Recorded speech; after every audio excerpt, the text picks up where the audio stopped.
everyone. It's so good to be together.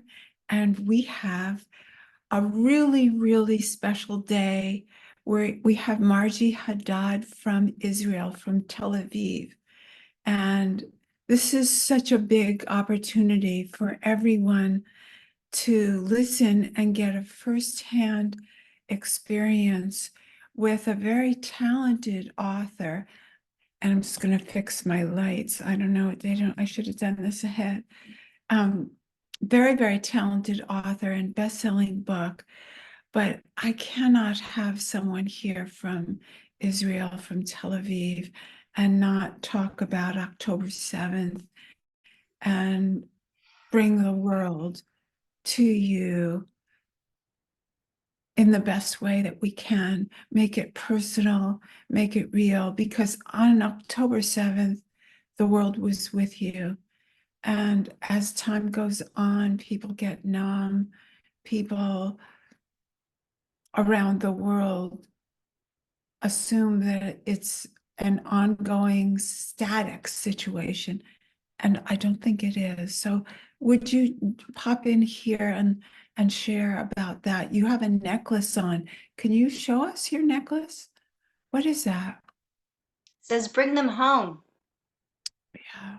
There are over 100, I think 130 hostages that were brutally abducted on October 7th. And they're still in Gaza in the hands of terrorists, being tortured in horrible, unthinkable conditions. And we are all just praying and hoping and doing whatever is possible to bring these people home alive and to get them home to their families and their loved ones. It's a situation that no other country or no other entity would accept as agreeable. And certainly, we do not believe this is the way it should be.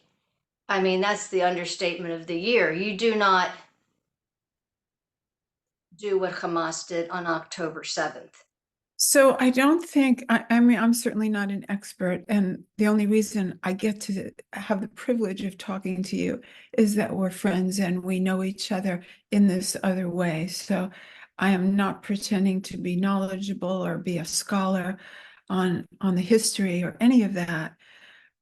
I'm just a regular person, and I don't think that anybody agrees that with what Hamas did or is doing. But you do hear in this country a lot of opposition to what the way Israel is taking.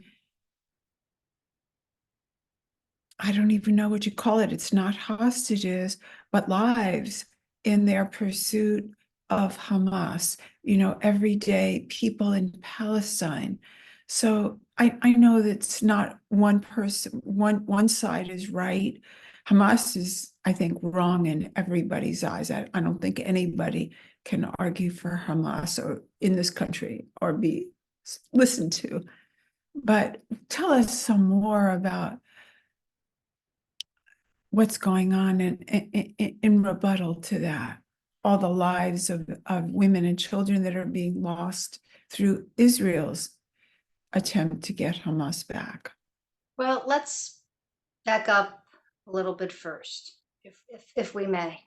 Please. And I will certainly answer the question. But there was a ceasefire on October 6th.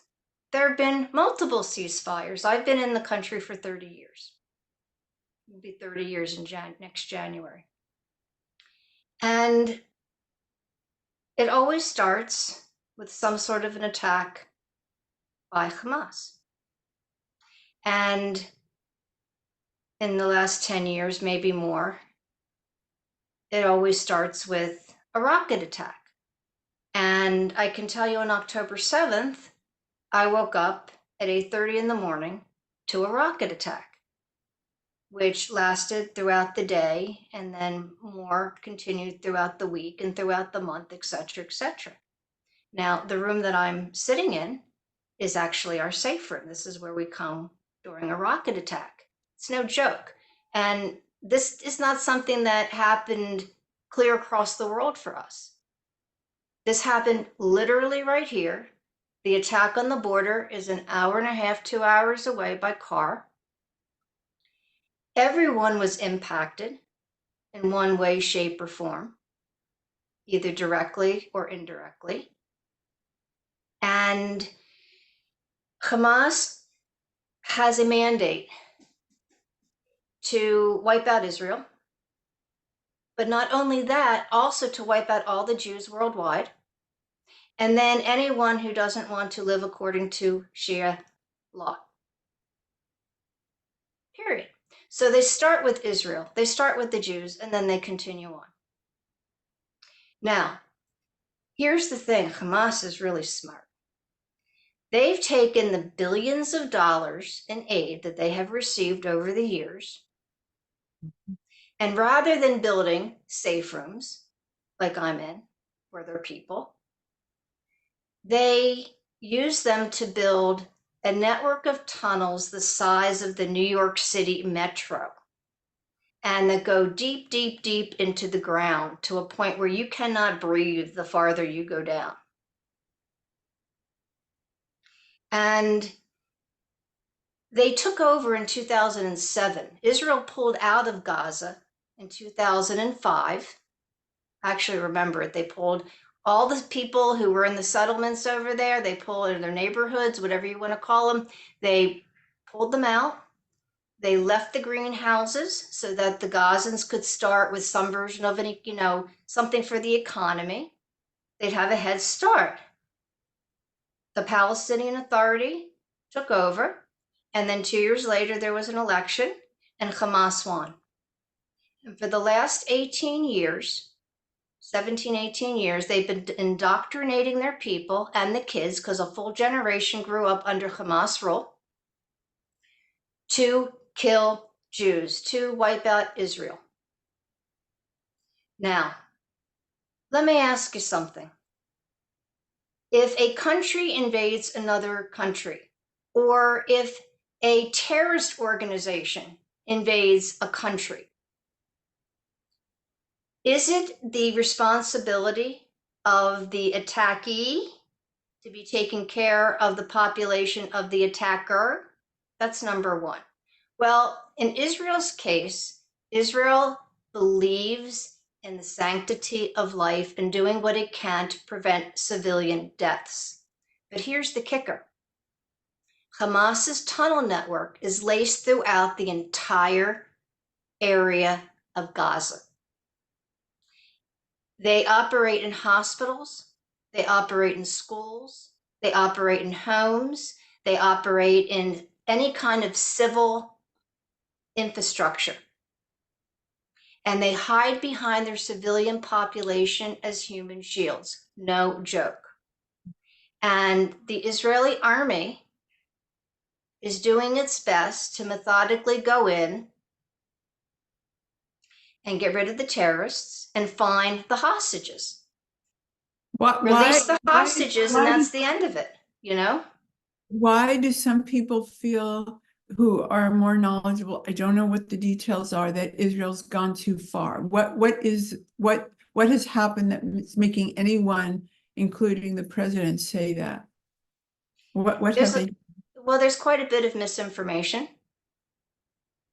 inaccuracies of the facts, and a lack of understanding of the kind of situation and the type of warfare that the IDF, the Israel Defense Forces, is trying to fight. This is a situation that's never been encountered before by any modern army. And you have to understand that the people in the army, a good part of them are our kids who are doing their service. Don't you have a child in yeah? I have a child who is in the army, but she's in the medical corps. Okay. So, but I know multiple people who are serving in Gaza, regular people, very nice people. On an average day, they are doing something to help humankind. And their whole purpose in going to Gaza was to find the hostages and ultimately for Hamas to lay down its weapons. Because it said, the leadership of Hamas has said multiple times that October 7th was just a dress rehearsal. And they want to continue to do that over and over again. And I can tell you, as somebody who lives in Israel, I would not like to see that happen again. I mean, I'm saying this kind of lightly,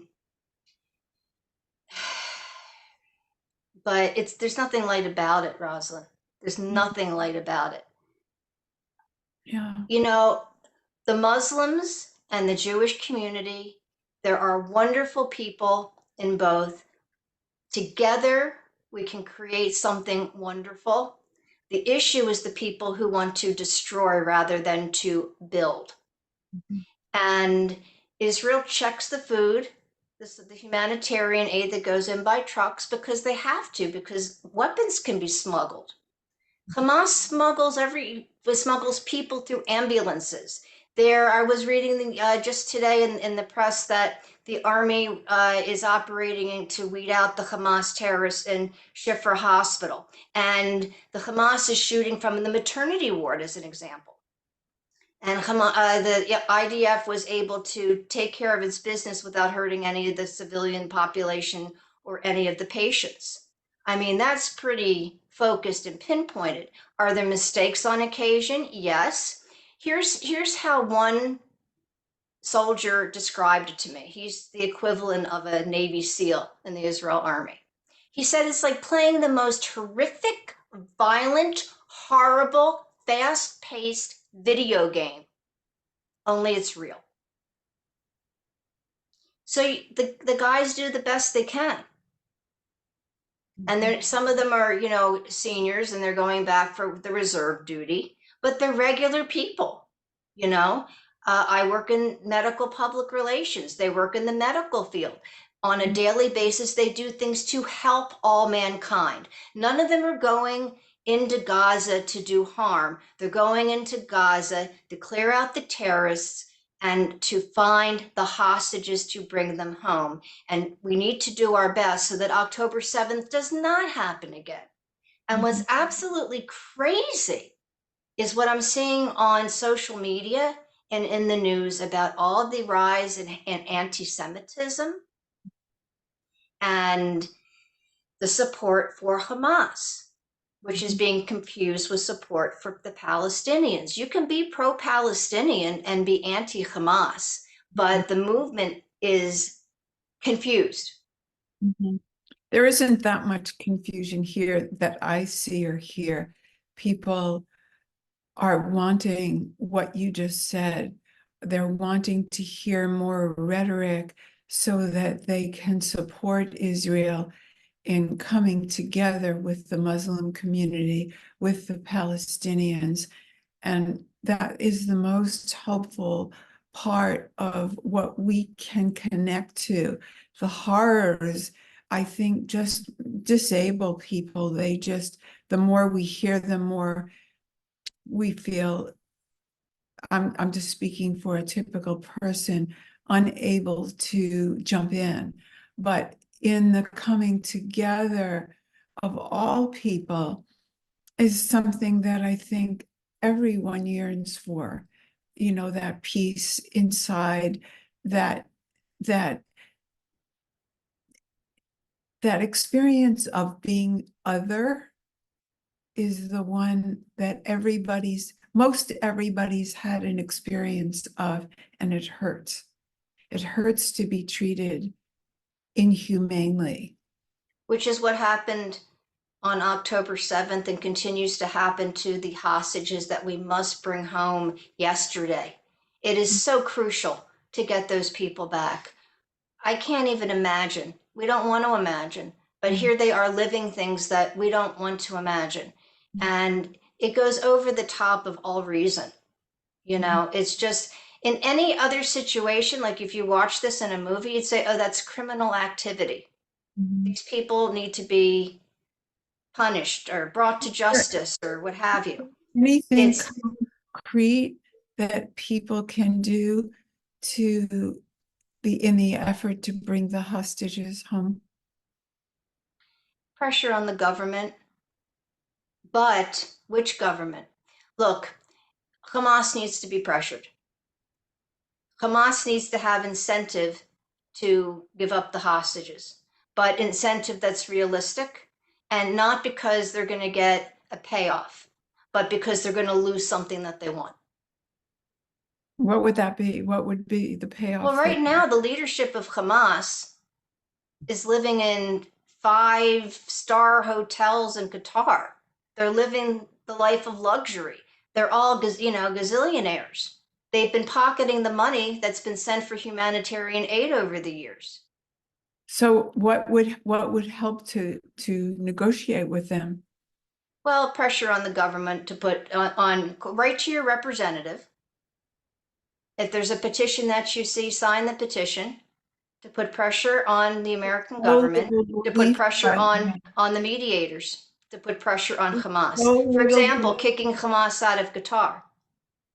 There's so little belief in this country, in our government right now, just for not even internationally, so I don't think people are motivated to call their representative. Our Congress can't get a thing done because I'll tell everything's. you what else people can do, Rosalind. They can support the Jewish community.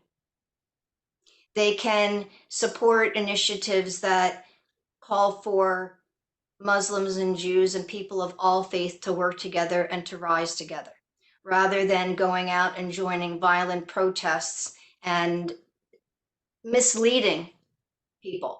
I see these videos of and the statements that people are making. And my first thought is, first of all, you have been misinformed. And secondly, have you ever been to Israel? Mhm. Have you ever been in the company of the Jewish community? So before you start making statements that are unfounded and very vocal, loud, abusive, aggressive rhetoric and threatening people and their lives, take a step back and have a look in the mirror and understand that you've been misinformed. Yeah. Well, prejudice always is misinformation. Yes, it's really quite frightening because what's very interesting is I have multiple friends who are Israeli and they work with the Arab nations in the area. And what I'm told is that the Gulf nations, even though quietly, have been very supportive. It's more the Western nations that have not been as supportive or have not been supportive at all or very critical, where you see all the demonstrations. Mm. Yeah, I'd like to see us popularize and make accessible combined faith organizations, because it's only in being together, eating together, working together that we let go of some of these false beliefs about each other. There's another thing, Rosalind. We think one way. This is the way we think. The Shia population, the Iranian leadership, the Hamas leadership, the Hezbollah leadership, they think a completely different way. So to assume that they're going to see things the same way that we see things is No, but incorrect. we can mobilize people in our country, in the US, in We other can. Western countries. We Um, can. and that is, it has to be grassroots, because otherwise people feel disabled and passive. And that's what I'm hoping, that this conversation gives somebody a life raft or a rope, something that we can begin. If there are more grassroots organizations of Muslims and Jews and Christians coming together, then you can put pressure politically because you have numbers, and we can be vocal and we can demonstrate and we can have a focus like bring the hostages home. Those are things we can join together on. There is no disagreement in this country about bringing the hostages home. There are no people that stand up and have events that say continue with the hostages. So I'm just looking for ways. But there has been a lot of silence, or Yeah, people saying that October 7th didn't happen, or it wasn't as we're gonna bad as have people the are crazy. saying, and they're not believing the rape victims No, no. and I the mean, that's burn always victims going to go and the on. decapitations. And I mean, That's the not the stories. majority, Margie. We have some crazies here. They say Hitler never happened, the Nazis never happened. I'm Jewish too, so I understand, what that feels like to have your history questioned, but they are not the majority. They may get a lot of press, because the press loves that stuff, but Mhm. and the crazies are in Washington too, and they're vocal, but they are not the majority. People who say those things didn't happen. We know they happened. So let's talk about your book, because your book is kind of an antidote to giving up, to feeling helpless, for feeling powerless as a parent. There are themes that when your children are dysregulated or having stages that are difficult for the parent, that your book is a great comfort because it's very practical. Thank Can you, you. yeah. Can you talk about what is PR parenting and how did you come to that title? And who are you as an author? All those things. Thank you. Well, okay, here's the shameless plug, everybody. This is the book, The Power of PR Parenting, and you'll notice the artwork. The reason why I chose this artwork, which is the sky, is because that's one thing that anyone, no matter where they are in the world, when they look up, when they're outside, they see the sky. And I wanted this book to be able to speak to everyone, no matter their community, their faith, their country, doesn't matter. This is the one thing we have in common is the sky. So ultimately, PR parenting is meant to be applied universally and can be applied universally because every single person out there has public relations skills. They just don't know it yet. But tell us what some of those are. Well, if we think about it, what is PR, Rosalind? It's communication.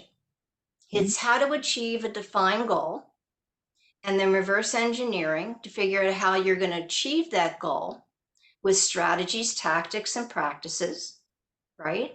And we say, okay, who's our target market? Whether it's a community, whether it's your family, whether it's the dry cleaner, whether it's the kid. And then what message do you want to share, words, tone, delivery, in order to achieve the goal with your target market? That's PR. Now, your goal could be to land a client if you're a coach or in business. Your goal could be to get your child, your teenager, to clean up their room. It could be anything in between. Ultimately, it boils down to communications. So if you're communicating with anyone during the course of the day, you're actually exercising your public relations superpowers. And now you have a name to put to it. Now, when it comes to PR parenting, we talk about specifically how do we communicate with our kids to help them develop a level of self-esteem, to achieve some level of success, and to have some confidence along the way, no matter what their starting point is. And the book shares personal and business stories, professional stories, and shows examples of what worked and what didn't work. Give us, So, give us an example of what didn't work. not paying attention. When the kids are little, they grow very, very quickly. And I think my biggest mistake was not giving my little one credit for her very quickly developing motor skills. And this story is actually in the book. After a birthday party, she managed to open up a very heavy iron gate that leads to the street. And we had closed the gate. Didn't lock it, but we had closed the gate. We knew the gate was closed, so we weren't so worried, that I went to do the dishes after the birthday party and my husband went to the computer. And my youngest, who was like around 3 years old at the time, managed to open up the gate. Oh my goodness. I was in shock. I didn't know she could do that. Mhm. Well, you can read the book to find out the end of the story. But the bottom line is, I should have given this child credit for her quickly developing motor skills, and to discuss with her what would happen in advance if she ended up walking out the gate on her own. What would, What the you were doing a redo now and you were more cognizant of her skills, what would you tell her would be the consequence of leaving the house? I would explain, first of all, retrospectively, I would have locked the gate as opposed to just closing it.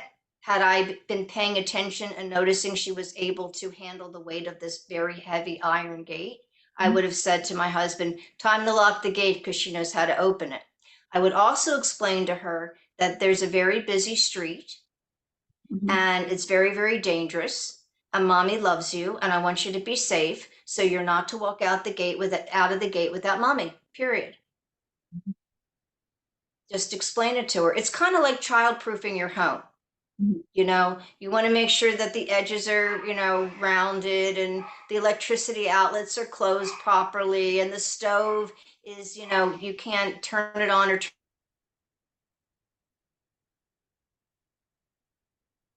whatever gadget. And you explain to your children, do not do this because this will be the net result of it, and we love you and we want you to be safe and remain unharmed. So those kind of things, they already know what the net result will be. So if they're consciously, let me use the word afraid, because that's okay to be afraid. Okay. You don't stick your finger in an electrical outlet because obviously that's not a good result. I'm afraid to do that. I would want my child to be afraid to do that. That's Yeah. okay. It's just good sense. And then you cover it up to make sure that everything's okay. Yeah, that makes good sense. So let me give you a brand new example. It's something that I ran into with my incredible team.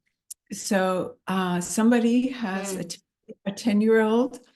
He's pretty typical. I like to know as a therapist if I'm working with someone, a child who's neurotypical or not, because the rules seem to be somewhat different. And you have to know kind of how somebody's brain works, especially if they're very neuroatypical. But this kid is pretty, he's strong-willed, he's clear. And my coworker and I desired to have him take the bus home so that she could assist me in teaching a class, so she could help me with the tech stuff in a class. And he did not want to take the bus home. He has never taken the bus home. And this is kind of something you could call it indulgent, but a lot of his security was around mommy picking him up from school. He didn't have to take the bus. So now you have a situation where his desires compete with her desires. It's not a safety question. I know a lot of parents would have solved it one way. And I kind of love the way she solved it, but how would you solve it? I would, if I was invited to, I would talk to the bus driver to the school and find out if I could join my child on the bus and do a dry run through with them at least one time, just to help them get over that transition from the unknown to the known. It's kind of like in public relations, before our client goes to an interview or presents, we prep them. Even just today, I have an interview, a very large, and I'm still working in medical PR, and we have a big interview coming up. So I prepped my client today. So same difference with the kids. If we prep them, if we explain the who, We're what, having where, when, why, and how, your side. so that they know what's, I'm sorry. We're having some tech issues. I think you're having some Uh, tech internet issues it's there. probably the time of the day. You'll please forgive me. Yeah, it's 7:30 my time at the moment. So I'll repeat. One of the things that we do when we prep our clients is we run through the who, what, where, when, why, and how of the anticipated event, whether it's an interview or an event. And then if we can, we do a walkthrough, like a media training or a presentation training. So the same thing with the kids when they're making a transition or they're anxious about doing something that they've never done before. Mhm. Do the who, what, where, when, and why advanced briefing. If you can, go with them on the bus so that they can understand what it is exactly, and Mhm. to have that safety with you there as they're doing it. And then the next time, no big deal. Been there, seen it, and done it. Mhm. Walk through the park. I love that. And I like the way you solved it. Let's talk about how people can work with you. I know they can buy the book, it's on Amazon. How else can they buy the book? It's on Barnes and Noble. Okay. It's available online. If you plug in my name or you plug in the name of the book, you will find multiple listings for it. And you can always reach out to me on my website, which is www.prfor period life, PR4 period life, or you can reach out to me on Instagram, which is at Marjie Hadad, and Marjie spelled with the J, Marjiehadad. And Great. you had asked me a question earlier, Roslyn, about how I came to this book. It was the idea of my older daughter. I have 3 kids, boy, girl, all grown. It was the older daughter. She said, Mom, you made mistakes, but overall, I think you got it right. I think you should help the next generation of parents, mentors, entrepreneurs figure out this work family balance thing based on your experience and expertise. So I thought, okay, I don't know what it is. And when I figured it out, I understood that I had used my professional skills. I brought my professional skills home to raise my kids, and it had worked. And I had done it unknowingly. So I figured if it worked out for me doing this unknowingly, imagine how much better anyone who reads this will do if they actually exercise the same intentionally.